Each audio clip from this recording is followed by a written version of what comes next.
Hello and welcome to another episode of the Finrestra podcast. My name is Jan Muschot.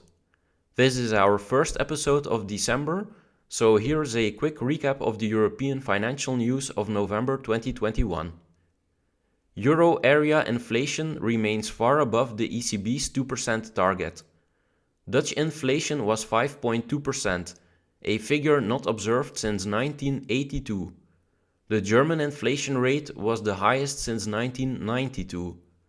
Ironically, the Union of the European Central Bank's own employees wants higher wages due to inflation.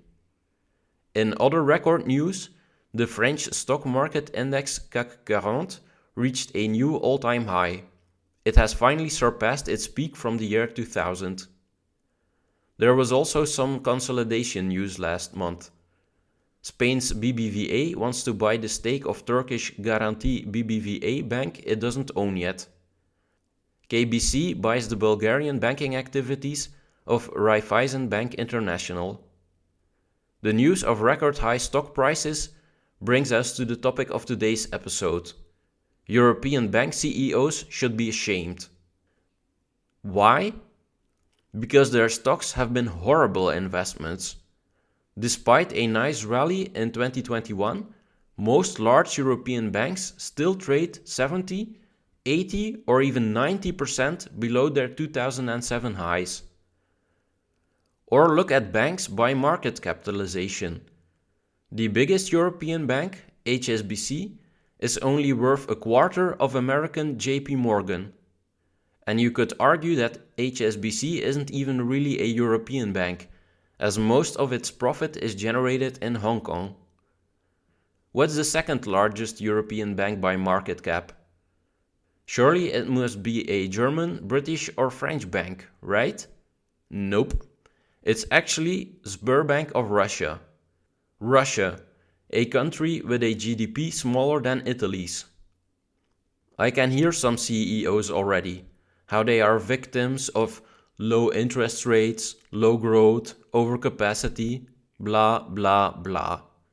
Instead of making excuses, take a hard look at banks like Norwegian DNB, Belgian KBC, Scandinavian Nordea, and Swedish SEB.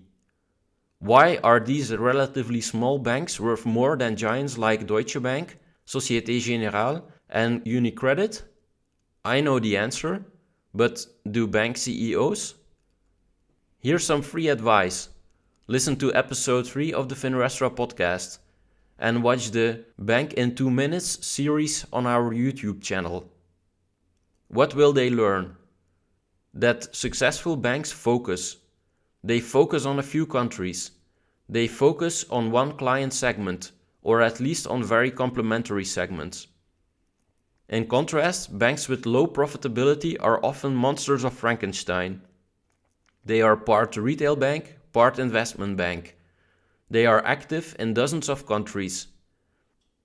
They are big, but do they deliver what clients and investors want? The market doesn't think so. Now, dear listener, before I go, I want to ask you a favor. For an upcoming episode, I would like to talk about industry, the series about junior investment bankers. I recognized a lot of situations in the series. So if you work in a bank, watched industry and would like to talk about it, please contact me.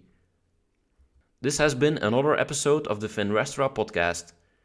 You can mail me at jan.muschot@finrestra.com. You can find me on Twitter at Jan Muschot, that's at JANMUSSCHOOT. Thanks for listening.